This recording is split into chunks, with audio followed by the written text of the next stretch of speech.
So we're just going to dive right in, and please welcome our first reader to the mic, Maria Badillo.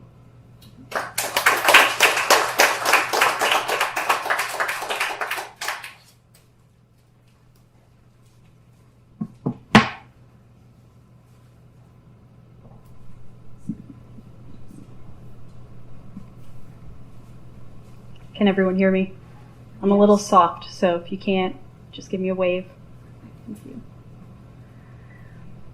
Haiku in the Beat, Elwood Thompson's Richmond, Virginia. The cafe bustles, early bird artists making caffeine-fueled magic. Laptops and coffees christen newly cleaned tables as sun seeks the sky. Passions fly without motion, furrowed brows keeping time between smiles.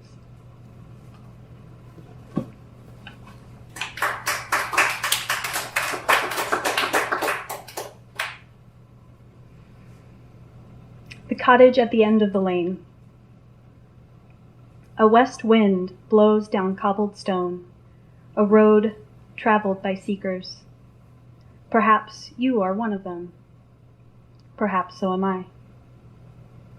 Were we journeying companions, we would cross together the gently flowing brook through the covered bridge gripped by flowering vines. The road is dirt on the other side. Weathered prayer flags float in the breeze to greet us, stretched between tree limbs. Below, a Buddha, enclosed in a simple shrine, invites us to take pause. We've heard mention of the wise one who dwells at road's end. They speak of her kindness, her knowingness. They say that answers live here. I wonder which one you seek. I wonder if you wonder the same of me. In silence, we traverse. Our path leads us out of the trees into a field of gardens and grain, patches of vegetables and herbs. I see oats, spinach, violets. I breathe in a fresher scent than any I have known. You and I round the lone willow tree to a front door painted green. Incense burns on the windowsill, loose, hints of sage and sweet lavender. Weary backs begin to soften. The door opens without prompting. She holds out 2 cups of tea. Welcome.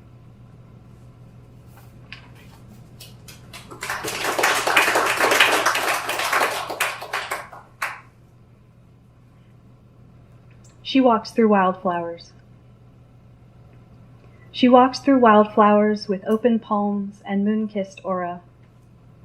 The woods breathe as she whistles a refrain to the birds who welcome her. And the flowers take in her exhales as she summons theirs with a succulent smile.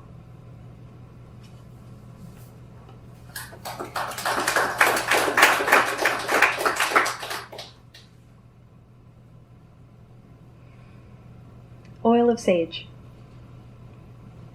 Steady hands crush dried rose petals, holding memories of the descent into self. Like Queen Inanna herself, she remembers the darkness, remembers the light, honors the expansion, the awakening. The mortar and pestle catch each flake of flower and hope, lavender for tranquility, mugwort for clarity, oil of sage for wisdom no structure may contain, and love to sustain in each flower once held by journal pages dripping with secrets and verse.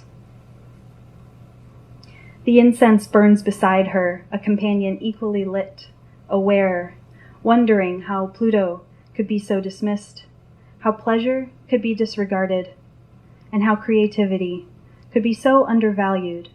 In the waters of spirit and empathy, the tidal wave of truth beyond duality. We are parasites to the host of separateness.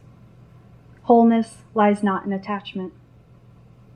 And she cries, tears of wonder and awe and wishes, closes her eyes and wishes, sits in meditation and wishes like magic and prayer and manifestation, a wish for poetry in the soul of humanity, a wish for love, tranquility, clarity and wisdom, and the resin to adhere it to us all.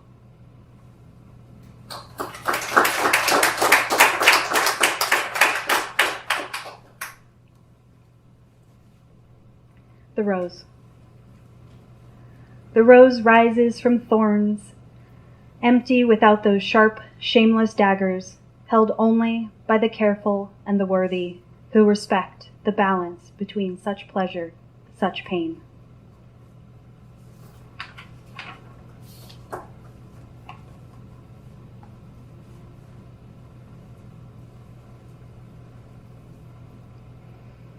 An apology to Mother Earth.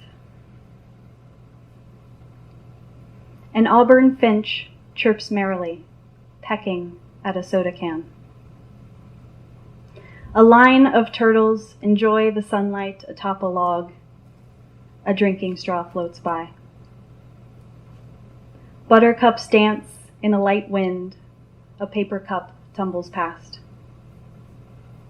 An old woman scoops up the trash left by others. I'm sorry.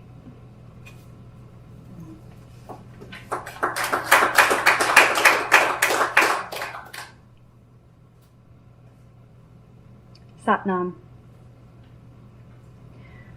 Peace and silver hairs glint at the edge of a simple white turban. Small crow's feet and sun-kissed freckles on coffee skin. Mantras at each fingertip. She begins each day here, atop Zafu and mat, room plain, adorned only with flower, flame, and guide. Pale curtains frame the east-facing window, wafting with the morning breeze. Hummingbirds buzz, darting shadows across the warm hardwood floor. A ladybug strolls slowly by. What wisdom do you carry for me today, she whispers, through weathered lips, turned up in a gentle grin, bowing low to the scarlet beetle. Namaste. Thank you.